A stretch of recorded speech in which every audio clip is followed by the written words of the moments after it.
Hello and happy Friday, and welcome back for another edition of the Friday Love and Learn. And I don't know about where you're at, but this week has been cloudy and overcast and just enough rain to be annoying.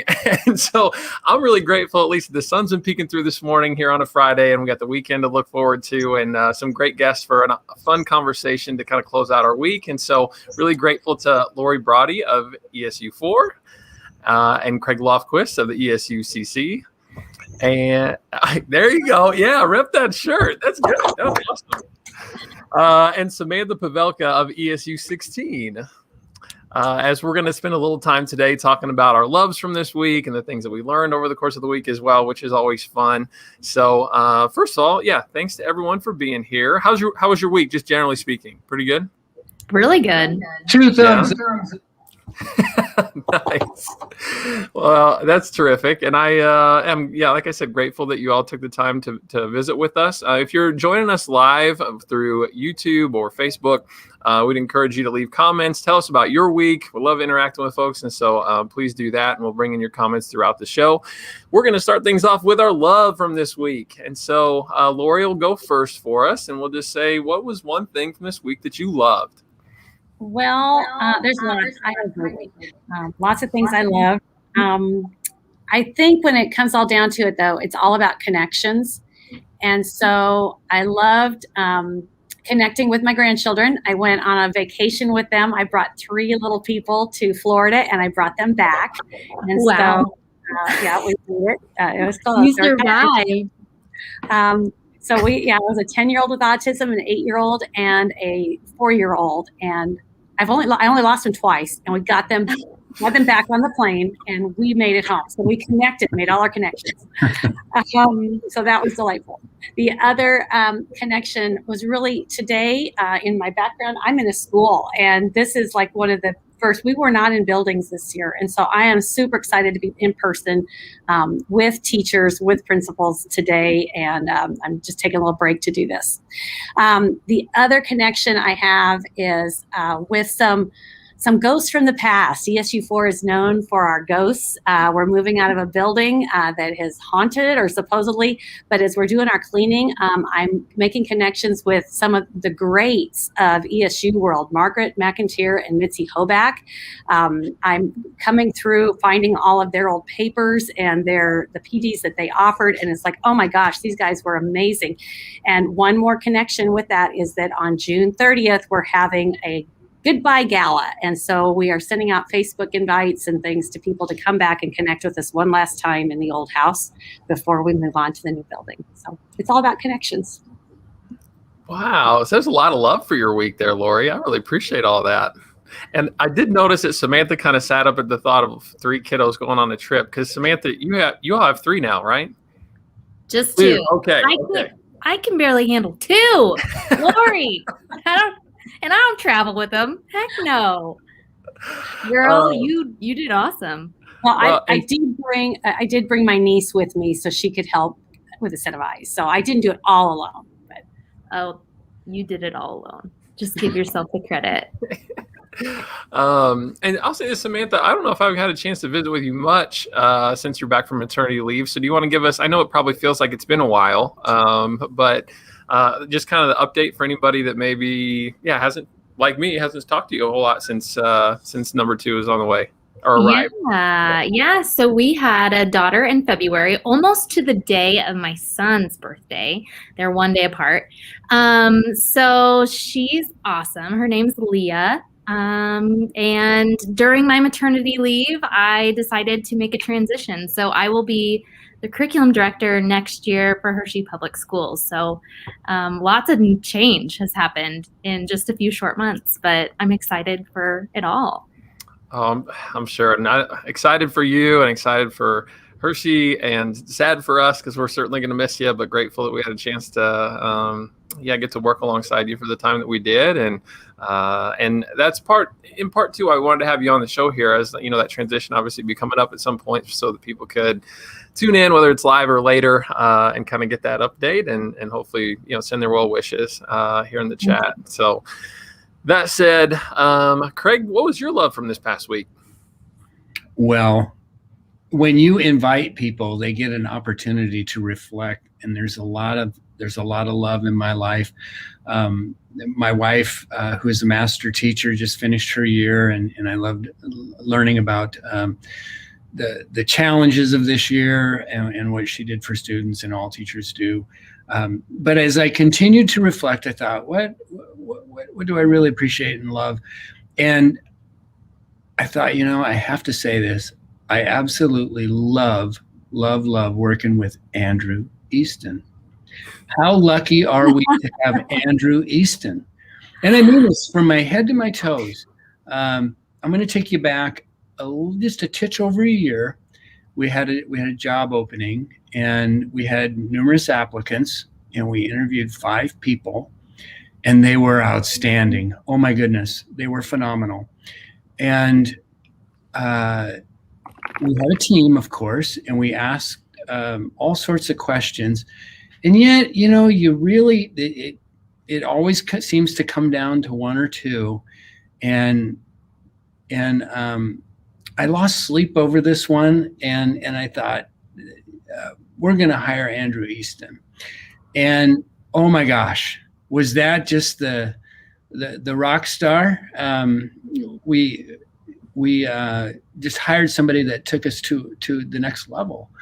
And I want to tell you 3 things about Andrew that not only do I love and respect.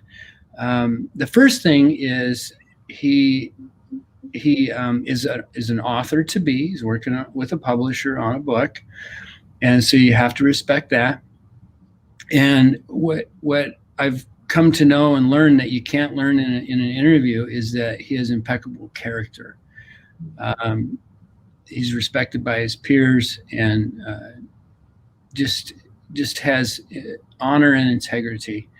And then the last thing that I have learned about Andrew, and that I love about Andrew, is I've seen him with his kids. He's a super dad, and we love having him. He's just a super part of our team, and we're all so lucky. So love and lucky there, buddy. Thanks for being a part of the team and all that you do for us. So that's my love. And I also love how soft he is. So what was that? Was that PDO that you were tearing up? Yeah. Oh, that was so sweet. And well, and that's part of Andrew. What you see is what you get. So yeah. I'm speechless. I don't always take compliments the best. I'm much more of a Lori and I have talked about this. There's Batman and Robin. I'm okay with being Robin. I kind of I like building the space for other people to do their thing and show how awesome they are. And so I'll say thank you for the kind words, Kraig. And I'm gonna roll that into, I know I'm out of turn here, but I'll roll that into my love for this week. I'm grateful for that feedback and the chance to really reflect and think that, yeah, we're about a year. It's about a full year that I've been in this role, and it's been a lot of fun to see how much has moved forward. And I'm excited to continue to work with the great people across the state when this initiative and that initiative and all these great things that we get a chance to do and be a small part in moving all that forward. So super grateful. So all right, Samantha, you're going to have to take over. You're going to have to go with your love. I don't even have a slick transition. I'm just going to do this and say, yeah, go ahead. My bucket is so full. I have so many things that I love and so many things that I can be grateful for. On a side note, I just secured my Garth Brooks tickets, so that's a pretty big deal for me right now. But on a more serious note, obviously my family. I cannot look at my daughter any day and not just feel truly blessed to even have her. We have gone through so many struggles, and I think that the fact that she's even here is such a big deal. And so I'm so grateful that we were able to have her, and I'm unbelievably grateful for both of my kids.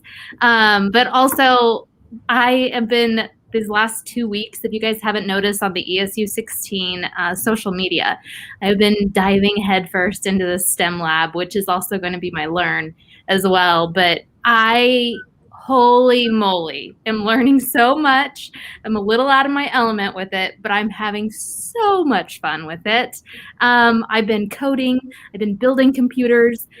We have an ag simulator that you can give injections to and pump blood throughout and castrate it. It's unbelievable the last 2 weeks that my work has been. So it's truly been come to work and just play. So I'm so blessed and so grateful for those pieces as well. Gosh, that sounds super fun. Yeah, super fun. Well, I got to balance this out here too, because there are some comments that came through, and this one's pretty funny. From no surprise, Greta, assuming that it's educational title, but word is it's a romance novel, which is not true, but pretty funny. And I wish I sold some screenplay rights. That'd be terrific. On a serious note, there, yeah, obviously appreciative of the work that you're doing, as we all are. That sounds really cool. It sounds really cool what you got going on there. Well, like I said, I guess that was probably my love here just a moment ago. That was really nice. And thank you, Kraig, for that. And I had a tough time really parceling one out from this week. It just seems like every day something fun has happened that I've just left work just like so excited about. Lori knows this. We had a great meeting on our social studies TLT NDE collab, and I was like walking out of the room just so excited about where that kind of landed and the collaboration going on. Right, Lori? I did. I told somebody we moved a mountain. We just moved a mountain that day. Tell me you weren't geeked about that. I was so excited that day about that. And then there's some cool stuff that we sort of have landed on with the personalized professional learning. Matt Miller was on our podcast last week, the author of Ditch That Textbook, and he was so nice that he's like, hey, would you like for us to put the Future Ready Conference, the podcast, and the registration for all that in my mailer that goes out to 100,000 educators globally? And I was like, yeah, let's do that. So that went out this week. I mean, it has just been so fun. I mean, I don't know where to like love. Yes, let's do more of that. So it's been really, really pretty great. And in addition to the things that we love, we also learn quite a bit in this role. And we tend to even love the things that we learn so much, it's hard to differentiate between the two. But Lori, what is something that you learned from this past week? Well, other than how to navigate home from Florida with all these kids, that was a big learn. That's your own flex. Yeah, how to get through airport security with a kid with autism that refuses to give up his stuffed goose. That was a big one. The other thing that I learned, I'm working on doing some work with bullying and how to help schools that are really struggling with that. As we all know, that if you've ever worked in a high school in the spring, you know when prom and the end of the year comes around, all the catty little comments come out too. And so our school counselors really struggled with that this year, more than ever. And so we're going to do some serious work this fall on how to help with that situation. And I think the big learn I had, I taught psychology for years, and so I felt like I had a pretty good grasp on why a bully does things. But what really because of NDE, Cesar Torres at NDE, we had a lovely conversation, and he talked about kind of that whole culture of being positive. And in our pre-discussion here, Kraig mentioned the importance of a good building, of a good site, of being proud, and I think that says a lot about if a student feels welcome and feels supported and feels like this is a place that was created for them, this is a space that they should be proud in. I think it's the whole school culture, it's the whole image thing that makes a difference. I have a lawnmower right outside, so I'm going to mute now because they're going to keep mowing the lawn. But that was my big learn, was about how to help schools shift with their culture to stop bullying. Are they mulching today, or are they bagging it? No, we're just shooting it out on the street. We're just shooting it out. Okay. Oh my gosh, I don't know about you all. My grass is like crazy because this rain has just kept me out of the yard just enough to where it's going to be a mess when I finally do get to that. So you're right. That's probably a good question to ask, Kraig. Lori, I'm going to put you on the spot then, though, as a follow-up. Is there one little like nugget within all that you could share as far as like, you spoke kind of broadly to that as a learn this week. So I'm just curious. Yeah. Well, what's one piece that? Well, the big takeaway, the big aha that I had, because we do a lot of work with PBIS. And so as Cesar as we were chatting, it kept coming to me of like, this is PBIS.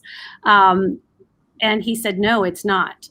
PBIS is very individualistic. It's about helping a student move in a certain direction. And he said, when you change the culture, it's not a PBIS thing. It's about the big picture. And so I jotted some notes down. Providing opportunities for students to express themselves. And I come from the social studies world. And so that's a perfect opportunity for students to truly express. I know a lot of social studies teachers, a lot of administrators are afraid to let kids talk about controversial topics. But if you don't let them talk about it in a classroom with a safe environment, they're going to do it in the hallways. And that's where some of that uncomfortable, those bad conversations, we know the political environment we've been in this last year has not been pleasant. And so that in itself can be bullying. And so by giving kids a voice, changing the culture where they're allowed to have a voice, where they're allowed to have leadership opportunities. That's another thing we're doing at ESU4 next year is we're really going to build a leadership academy, if you will, where we're going to bring in kids from middle school and high school. They'll be at different times, but we're going to teach them the leadership skills of how to listen and how to lead people in a different direction. And so that's a major goal for me this upcoming year. But we hope that'll help with the kids in all of our districts as we move forward again, giving them a voice. Gosh, Lori, you're so inspiring. I just could sit back and like just keep telling me more. I want to learn more from all this. That's really great work that you're doing, and it's awesome that you have kind of the immediate, the next step of what you're going to learn, and then also this leadership academy to look forward to as a future implementation of where that's going to rubber meets the road, kind of like initiative. So that's terrific. Kraig, I'm going to pivot and ask what your learn was from this past week. Well, let me start with a quote from Aristotle. It's not that profound, but it still rings true today. We are all political animals. Is what he apparently said about 2,400 years before Jesus walked the face of the earth.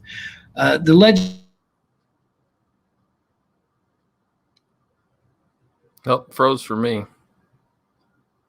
Me too. We'll kind of filibuster here for just a minute until we get Kraig back. And am I back? You're back. There you go. All right. So we heard Aristotle is trying to get in on the meeting here. Anyway, things were long and drawn out, and there were political interests that tried to derail some of the work that we were doing. Ultimately, they were successful. Things, I think, in the best case scenario, were put on hold. And I want to give a quick shout out to Dr. Larry Ann Polk, Dr. John Scaretta, and Dr. Dan Schnoes. What you don't see behind the scenes is we would have these late night meetings, and we would try to address amendments that were coming. Andrew, you were part of this, that we would send information to people on the education committee and the contact senators, and we would try to make it succinct yet thorough. And we did get one huge compliment that the ESUs set the standard for getting quality information to the education committee. That's one that I learned, and there's a lot of hard work behind that. The four people that I mentioned, we would meet late at night, and when there was one amendment that took the ESUs out of current legislation or legislation we were trying to pass, and I was down and I was frustrated. And this is what I learned, or what I was reminded of. Dr. Dan Schnoes said, "Here's what we're going to do, Kraig."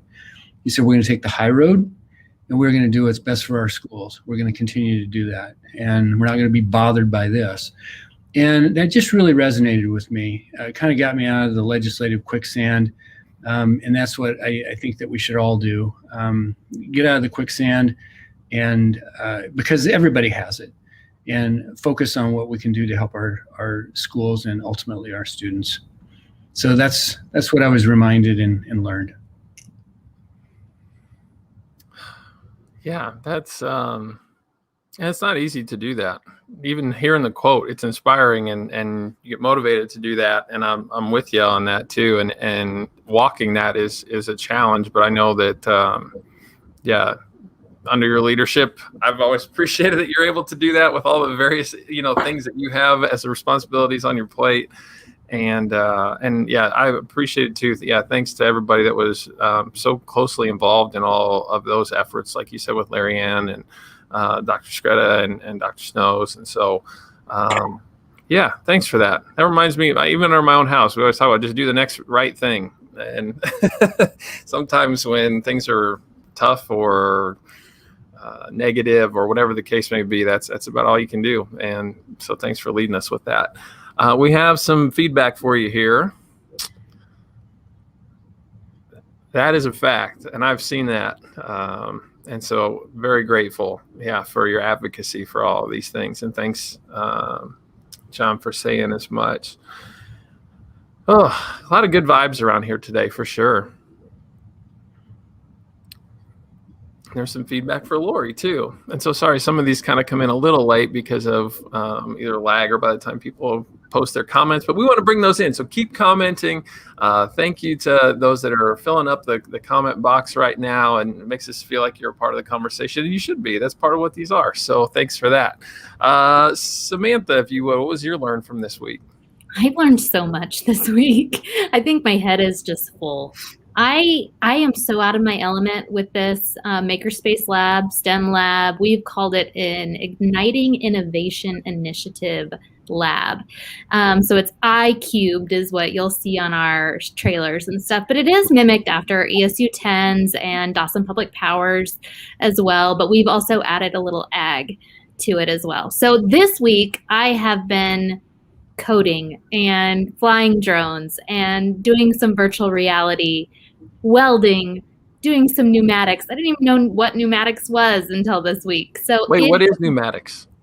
It is it's a sustainable energy of how you use compressed air to essentially motorize things. So within the pneumatics kit, you turn on the air compressor with it and kind of set it up to do and energize certain pieces of it. So it's so above my head. It's very physics-based. I was a previous business teacher, so I knew a little bit of coding to get me by, but all of this has been crazy, a real steep learning curve for me, but it's been awesome. And I can't wait till the kids experience it and get their hands on it, because I feel like in rural Nebraska especially, our students are just not afforded the same opportunities as those in eastern Nebraska. And having something like this, I'm just really pumped about. I'm really excited to see the kids' face light up when they have those aha moments, because I have been in productive struggle mode all week with it. And when I have aha moments, I'm like getting up nearly dancing when I finally have figured it out. And I cannot wait for kids to experience it as well. Do you sort of know when the first couple dates will be for when kiddos are gonna, like, is there an event or is it just gonna be like available kind of thing, or how's that work? It will be unveiled in August when everything's ready, but it'll also be unveiled during principal meetings, but it will be a checkout process for them. So they'll check it out for a couple of weeks, set it up in their library, and then from there the kids have all of their hands-on experiences and hopefully decide or can kind of figure out what they're good at, what they excel in, just because students in rural Nebraska sometimes don't get those experiences that those in eastern Nebraska get. So I'm super excited about this. It's truly a blessing that our board has financed this for us, and we did not have to go find grant money or anything like that.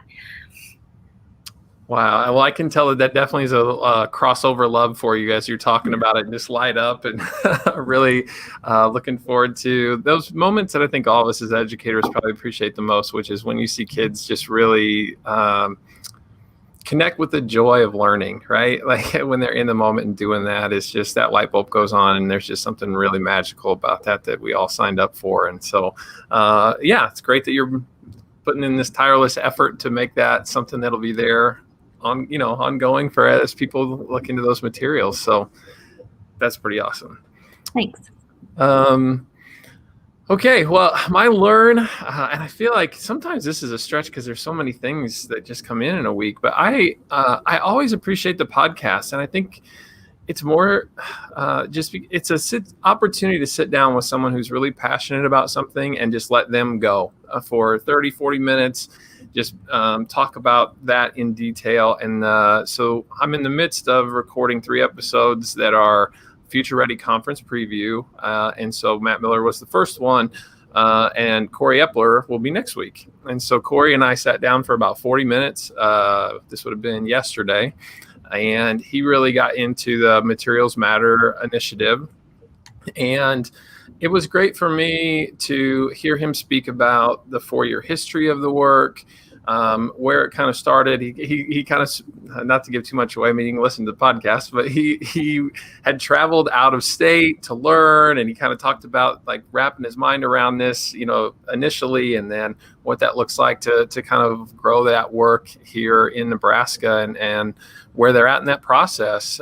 It was really helpful, I think, to me, just trying to kind of understand that a little more in a little more detail. And I would point others to that if that work is of particular interest to you. And I know Corey's going to do a 45-minute session at the Future Ready Conference on that topic. And so it was really just a nice learning opportunity to better understand what's going on in that area, and to hear him just passionately advocate. I mean, we get into the why and got into, yes, it is the materials, but it's also in the effective implementation, and what does that look like? And he was very complimentary of our ESUs along the way, which was always really nice. So look for that to come out next week. We got a couple comments that came in here, kind of follow up on Samantha's about excellent STEM programming. Also a way to model lifelong learning and continue to expand your repertoire to serve schools and engage students. Absolutely. And I know there's been, a number of efforts with STEM kits and STEAM kits across the state. And so that's always great that we're in those spaces. So any closing remarks around the horn? I'm terrible at coding, Samantha. Me too. I found out a lot of things about my weaknesses this week, including my patience at some point. But it's been really good for me. It's been awesome, actually. Great opportunity for young people. That's impressive. I just want to give one more shout out to Andrew, because my theme was connections this week, and this opportunity to meet ESU people and NDE people, you help us make connections, because we learn a lot about each other. And so thank you, Andrew, for helping us continue to do this. And I know not everybody saw that in our private comments, but I'm going to kind of ditto what Lori said. I cannot believe you've only been here a year. You seem like you're such a centerpiece with ESUCC now, just because of all the cool work that you've done, Andrew. I'm so proud to know you and be glad that I've got to work with you on a number of projects. I always enjoy listening to your insights on different topics, for sure. Well, I was going to flip that and say likewise, Samantha, because, and I'm grateful to have you on here this week, because we'll miss being able to have these kind of chats. But I hope that in your new role, we can still reach out sometimes and invite you back to things like this or other opportunities to share out. Would love to have that happen. So please do. Yeah, for sure. So, Andrew, can I say one last thing to people out there in Facebook land? There's some other people that are leaving us too. JD Beam. And one of the things we were talking about in the room before others joined was that there's always hopefully an opportunity to come back. We work with some wonderful people. Dr. Andrew Dick is going to go back and be a superintendent at Scottsbluff. He's been wonderful, just fantastic. We work with wonderful people. We love you all. So 2 thumbs up. No question. We're going to end on that note, because I could not agree more. It's always just great to connect in this space each and every week. Thank you to the 3 of you for taking your time, and I hope everybody has a terrific weekend, and we'll see you next Friday.